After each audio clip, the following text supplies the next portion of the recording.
సాధారణ ఎన్నికలకు జాతీయ స్థాయిలో పార్టీలు సన్నద్ధమవుతున్నట్లే రాష్ట్రంలోనూ రాజకీయ హడావుడి ప్రారంభమైంది.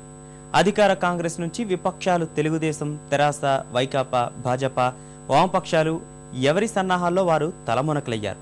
ఈ విషయంలో విపక్షాలతో పోలిస్తే కాంగ్రెస్ కాస్త వెనుకంజలో ఉందనే చెప్పాలి. అయితే జాతీయ పార్టీ అయినందున కేంద్ర నాయకత్వ నిర్ణయాలకు అనుగుణంగా నడుచుకోవాల్సిన పరిస్థితి కాంగ్రెస్ది.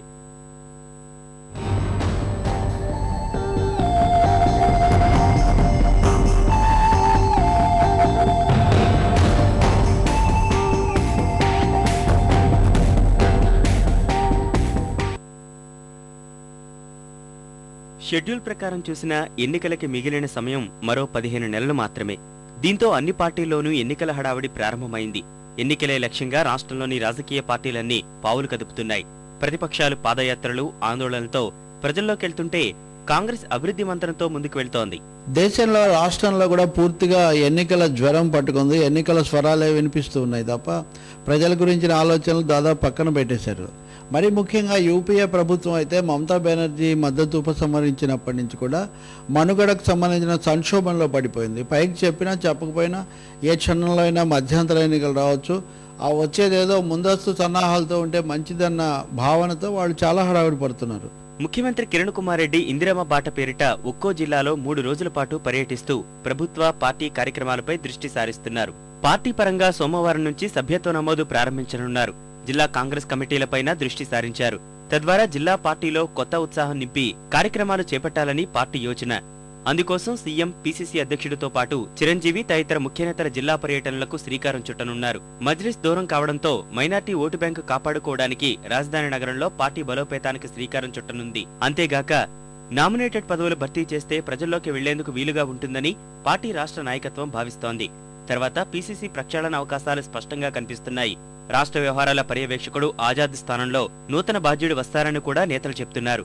ముకుల్ వాస్నిక్ లేదా దిగ్విజయ్ సింగ్ ఆ స్థానంలో రావచ్చనే ప్రచారం పార్టీలో సాగుతోంది. ఇప్పుడున్న పరిస్థితుల్లో కాంగ్రెస్ పార్టీ నుంచి కొంతమంది ఎమ్మెల్యేలు ఏ క్షణంలోనైనా తెలంగాణ ప్రాంతంలో టీఆర్ఎస్ లోకి, సీమాంధ్ర ప్రాంతంలో జగన్ పార్టీలోకి దూకవచ్చన్న అనుమానాలు వస్తున్నాయి. అందువల్ల కాంగ్రెస్ పార్టీ ప్రభుత్వం రాష్ట్రంలో మాత్రం దినదినగణంగానే మారిపోయింది. గత 2 సాధారణ ఎన్నికల్లో పరాజయం పాలైన తెలుగుదేశం పార్టీ 2014 ఎన్నికల్లో గెలిపే లక్ష్యంగా పావులు కదుపుతోంది. ఎన్నికలకు సమాయత్తమవుతోంది. వస్తున్నా మీకోసం పేరిట పాదయాత్ర రూపంలో ప్రజల్లోకి వెళ్లిన చంద్రబాబు సమస్యలపై దృష్టి సారించడంతో పాటు జగన్ అవినీతి, కాంగ్రెస్ అసమర్థతను వారికి వివరించే ప్రయత్నం చేస్తున్నారు. సామాజిక వర్గాల వారీగా విధానాలు ప్రకటించడంతో పాటు యువత, బలహీన వర్గాలకు పెద్దపీట వేసేందుకు కసరత్తు చేస్తున్నారు. 2 రోజుల కింద జరిగిన పొలిట్ బ్యూరో సమావేశంలో ఈ రకంగానే చర్చలు సాగాయి. శంకరపల్లిలో జరగబోయే పార్టీ విస్తృత స్థాయి సమావేశము రాజకీయ వ్యూహాలే ప్రధాన ఎజెండాగా సాగనుంది. పార్టీని మరింత బలోపేతం చేసేందుకు తీసుకోవాల్సిన చర్యలపై తెలుగుదేశం ఇప్పటికే దృష్టి సారించింది. దూరమైన సామాజిక వర్గాలను దగ్గరకు చేర్చుకునే పనిలో పడింది. ఇందులో భాగంగా ఎస్సీ వర్గీకరణకు మరోమారు పచ్చజెండా ఊపడంతో పాటు బలహీన వర్గాలు, గిరిజనులు, మైనార్టీలు, వికలాంగులకు సంబంధించి డిక్లరేషన్లు ప్రకటించింది.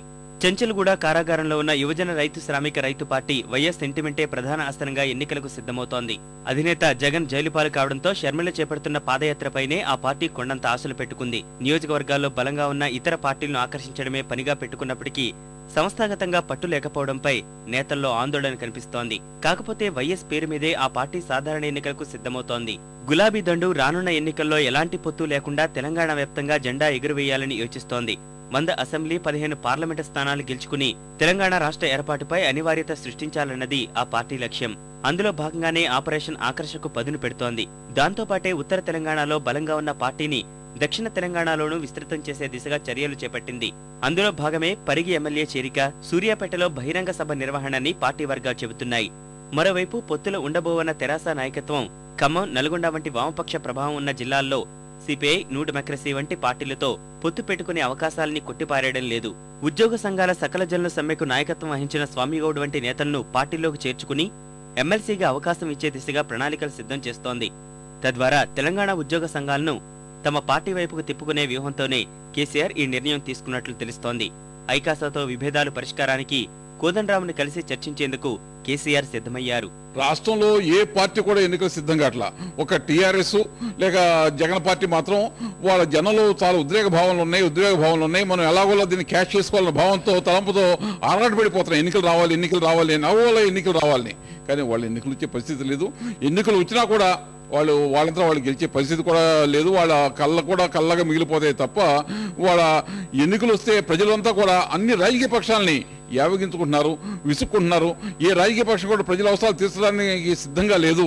కేవలం తమ స్వీయ ప్రయోజనాలు చూసుకుంటున్నారు, తమ అధికారంలోకి రావడం ఎలాగైనా చూసుకుంటున్నారే తప్ప ప్రజల యొక్క ప్రయోజనాలు నెరవేర్చడానికి ఏ రాజకీయ పక్షం కూడా సిద్ధంగా లేదన్న భావన ప్రజలందరికీ వచ్చింది. 14 ఏళ్లుగా రాష్ట్రంలో కాంగ్రెస్ ప్రభుత్వాలకు మద్దతిస్తూ వచ్చిన మజ్లిస్ పార్టీ హస్తంతో అనుబంధాన్ని తాజాగా తెంచుకుంది. పాత బస్తీ ఘటనల కారణంగా చూపుతూ కాంగ్రెస్ ప్రభుత్వాలకు మద్దతు ఉపసంహరించిన అంతిమంగా 2014కి జగన్ పార్టీతో జతకట్టాలనేదే మజ్లిస్ వ్యూహంగా ఉంది.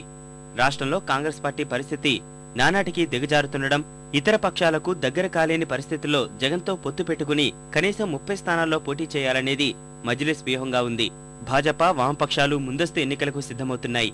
ఎన్నికలు ఎప్పుడైనా రావచ్చని ఎదుర్కొనేందుకు సిద్ధంగా ఉండాలని ఇప్పటికే భాజపా నేతలు పార్టీ శ్రేణులకు చెబుతున్నారు. ఇటీవల యువమోర్చా, కిసాన్ మోర్చా వంటి వాటి నిర్వహణతో అగ్రనేత వెంకయ్యనాయుడు పార్టీ నాయకులకు, కార్యకర్తలకు ముందస్తు ఎన్నికలపై పిలుపునిచ్చారు.